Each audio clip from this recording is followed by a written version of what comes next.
Hezekiah began to reign when he was 25 years old, and he reigned 29 years in Jerusalem. His mother's name was Abijah, the daughter of Zechariah. And he did what was right in the eyes of the Lord, according to all that David his father had done. In the first year of his reign, in the first month, he opened the doors of the house of the Lord and repaired them. He brought in the priests and the Levites, and assembled them in the square on the east, and said to them, Hear me, Levites. Now sanctify yourselves, and sanctify the house of the Lord, the God of your fathers, and carry out the filth from the holy place. For our fathers have been unfaithful, and have done what was evil in the sight of the Lord our God. They have forsaken him, and have turned away their faces from the habitation of the Lord, and turned their backs. They also shut the doors of the vestibule, and put out the lamps, and have not burned incense or offered burnt offerings in the holy place of the God of Israel. Therefore the wrath of the Lord came on Judah and Jerusalem, and he has made them an object of horror, of astonishment, and of hissing, as you see with your own eyes. For behold, our fathers have fallen by the sword, and our sons and our daughters and our wives are in captivity for this. Now it is in my heart to make a covenant with the Lord, the God of Israel, that his fierce anger may turn away from us. My sons, do not now be negligent, for the Lord has chosen you to stand in his presence, to minister to him, and to be his ministers, and burn incense to him. Then the Levites arose, Mahath the son of Amasai, and Joel the son of Azariah, and the sons of the Kohathites, and of the sons of Merari, Kish the son of Abdi, and Azariah the son of Jehalelel, and of the Gershonites, Joah the son of Zimmah, and Eden the son of Joah, and of the sons of Elizaphan, Shimri and Jeuel, and of the sons of Asaph, Zechariah and Mattaniah, and of the sons of Haman, Jehuel and Shimei, and of the sons of Jeduthun, Shemaiah and Uzziel. They gathered their brethren and sanctified themselves, and went in, as the king had commanded, by the words of the Lord, to cleanse the house of the Lord. The priests went into the inner part of the house of the Lord to cleanse it, and they brought out all the uncleanness that they found in the temple of the Lord, into the court of the house of the Lord. And the Levites took it and carried it out to the brook Kidron. They began to sanctify on the first day of the first month, and on the 8th day of the month they came to the vestibule of the Lord. Then for 8 days they sanctified the house of the Lord, and on the 16th day of the month they finished. Then they went into Hezekiah the king and said, We have cleansed all the house of the Lord, the altar of burnt offering and all its utensils, and the table for the showbread and all its utensils. All the utensils which King Ahaz discarded in his reign, when he was faithless, we have made ready and sanctified. And behold, they are before the altar of the Lord. Then Hezekiah the king rose early and gathered the officials of the city, and went up to the house of the Lord. And they brought 7 bulls, 7 rams, 7 lambs, and 7 he-goats for a sin offering for the kingdom and for the sanctuary, and for Judah. And he commanded the priests, the son of Aaron, to offer them on the altar of the Lord. So they killed the bulls, and the priests received the blood and threw it against the altar. And they killed the rams, and their blood was thrown against the altar. And they killed the lambs, and their blood was thrown against the altar. Then the he-goats for the sin offering were brought to the king and the assembly, and they laid their hands upon them. And the priests killed them and made a sin offering with their blood on the altar, to make atonement for all Israel. For the king commanded that the burnt offering and the sin offering should be made for all Israel.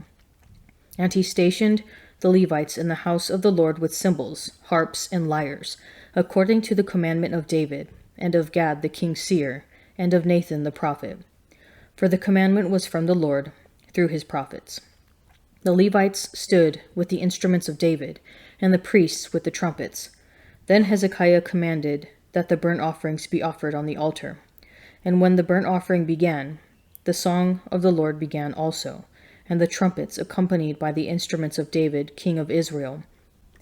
The whole assembly worshipped, and the singers sang, and the trumpeters sounded. All this continued until the burnt offering was finished.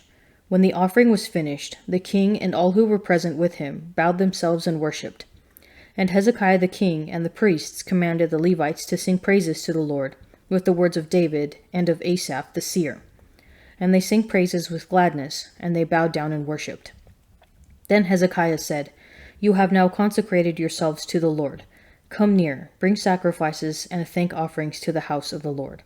And the assembly brought sacrifices and thank offerings, and all who were of a willing heart brought burnt offerings. The number of the burnt offerings which the assembly brought was 70 bulls, 100 rams, and 200 lambs. All these were for a burnt offering to the Lord. And the consecrated offerings were 600 bulls and 3,000 sheep. But the priests were too few and could not flay all the burnt offerings. So until other priests had sanctified themselves, their brethren the Levites helped them until the work was finished. For the Levites were more upright in heart than the priests in sanctifying themselves. Besides the great number of burnt offerings, there was the fat of the peace offerings, and there were the libations for the burnt offerings. Thus the service of the house of the Lord was restored. And Hezekiah and all the people rejoiced because of what God had done for the people, for the thing came about suddenly. Hezekiah sent to all Israel and Judah, and wrote letters also to Ephraim and Manasseh, that they should come to the house of the Lord at Jerusalem, to keep the Passover to the Lord the God of Israel. For the king and his princes, and all the assembly in Jerusalem, had taken counsel to keep the Passover in the 2nd month. For they could not keep it in its time, because the priests had not sanctified themselves in sufficient number, nor had the people assembled in Jerusalem. And the plan seemed right to the king and all the assembly. So they decreed to make a proclamation throughout all Israel, from Beersheba to Dan, that all the people should come and keep the Passover to the Lord the God of Israel at Jerusalem, for they had not kept it in great numbers as prescribed. So couriers went throughout all Israel and Judah with letters from the king and his princes, as the king had commanded, saying, O people of Israel, return to the Lord, the God of Abraham, Isaac, and Israel, that he may turn again to the remnant of you, who have escaped from the hand of the kings of Assyria. Do not be like your fathers and your brethren, who were faithless to the Lord God of their fathers, so that he made them a desolation as you see. Do not now be stiff-necked as your fathers were, but yield yourselves to the Lord, and come to his sanctuary, which he has sanctified forever, and serve the Lord your God, that his fierce anger may turn away from you. For if you return to the Lord, your brethren and your children will find compassion with their captors, and return to this land. For the Lord your God is gracious and merciful, and will not turn away his face from you, if you return to him. So the couriers went from city to city, through the country of Ephraim and Manasseh, and as far as Zebulun. But they laughed them to scorn, and mocked them. Only a few men of Asher, of Manasseh, and of Zebulun humbled themselves, and came to Jerusalem. The hand of God was also upon Judah, to give them one heart to do what the king and the princes commanded by the word of the Lord. And many people came together in Jerusalem, to keep the feast of unleavened bread in the 2nd month, a very great assembly. They set to work and removed the altars that were in Jerusalem, and all the altars for burning incense they took away and threw into the Kidron valley. And they killed a Passover lamb on the 14th day of the 2nd month. And the priests and the Levites were put to shame, so that they sanctified themselves, and brought burnt offerings into the house of the Lord. They took their accustomed posts according to the law of Moses, the man of God. The priests sprinkled the blood which they received from the hand of the Levites, for there were many in the assembly who had not sanctified themselves. Therefore the Levites had to kill the Passover lamb for every one who was not clean, to make it holy to the Lord. For a multitude of the people, many of them from Ephraim, Manasseh, Issachar, and Zebulun, had not cleansed themselves, yet they ate the Passover otherwise than as prescribed.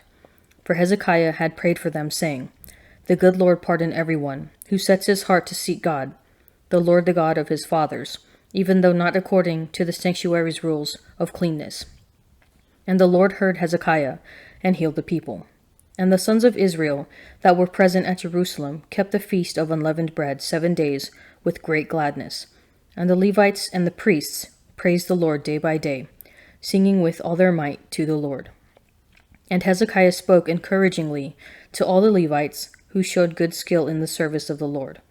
So the people ate the food of the festival for 7 days, offering peace offerings and giving thanks to the Lord, the God of their fathers.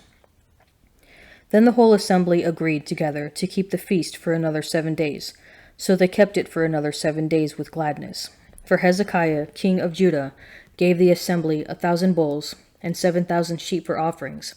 and the princes gave the assembly 1,000 bulls and 10,000 sheep. And the priests sanctified themselves in great numbers, the whole assembly of Judah, and the priests and the Levites, and the whole assembly that came out of Israel, and the sojourners who came out of the land of Israel, and the sojourners who dwelt in Judah rejoiced. So there was great joy in Jerusalem, for since the time of Solomon the son of David, king of Israel, there had been nothing like this in Jerusalem. Then the priests and the Levites arose and blessed the people, and their voice was heard, and their prayer came to his holy habitation in heaven. A false balance is an abomination to the Lord, but a just weight is his delight. When pride comes, then comes disgrace, but with the humble is wisdom. The integrity of the upright guides them, but the crookedness of the treacherous destroys them. Riches do not profit in the day of wrath, but righteousness delivers from death. The righteousness of the blameless keeps his ways straight, but the wicked falls by his own wickedness. The righteousness of the upright delivers them, but the treacherous are taken captive by their lust. When the wicked dies, his hope perishes, and the expectation of the godless comes to nothing. The righteous is delivered from trouble, and the wicked gets into it instead. With his mouth the godless man would destroy his neighbor, but by knowledge the righteous are delivered. When it goes well with the righteous, the city rejoices, and when the wicked perish, there are shouts of gladness. By the blessing of the upright a city is exalted, but it is overthrown by the mouth of the wicked. And all the assembly kept silence, and they listened to Barnabas and Paul as they related what signs and wonders God had done through them among the Gentiles. After they finished speaking, James replied, "Brethren, listen to me. Simeon has related how God first visited the Gentiles, to take out of them a people for his name. And with this the words of the prophets agree, as it is written, 'After this I will return, and I will rebuild the dwelling of David, which has fallen. I will rebuild its ruins, and I will set it up, that the rest of men may seek the Lord, and all the Gentiles who are called by my name, says the Lord, who has made these things known from of old.' Therefore my judgment is that we should not trouble those of the Gentiles who turn to God, but should write to them to abstain from the pollutions of idols, and from unchastity, and from what is strangled, and from blood. For from early generations Moses has had in every city those who preach him, for he is read every Sabbath in the synagogues." Proverbs insists that righteousness delivers from death. As Christians, we see how this statement is true in an eternal way. Jesus' righteous act of redemption delivers us from death. King Hezekiah understands how grave the consequences of sin really are, and so he determines to set the nation on a new course. "Now it is in my heart to make a covenant with the Lord, the God of Israel, that his fierce anger may turn away from us." He leverages all of his political capital to restore temple worship, to re-sanctify the priests and Levites, to cleanse the altar, to reorganize the temple musicians, and to bring the whole nation to observe the Passover. Hezekiah's efforts bring greater joy to Jerusalem than since the days of Solomon. His work demonstrates the proverb that, when it goes well with the righteous, the city rejoices. His wholehearted commitment to the Lord sets a great example for us to follow. What good work, what righteous act can you do today to bring life to another?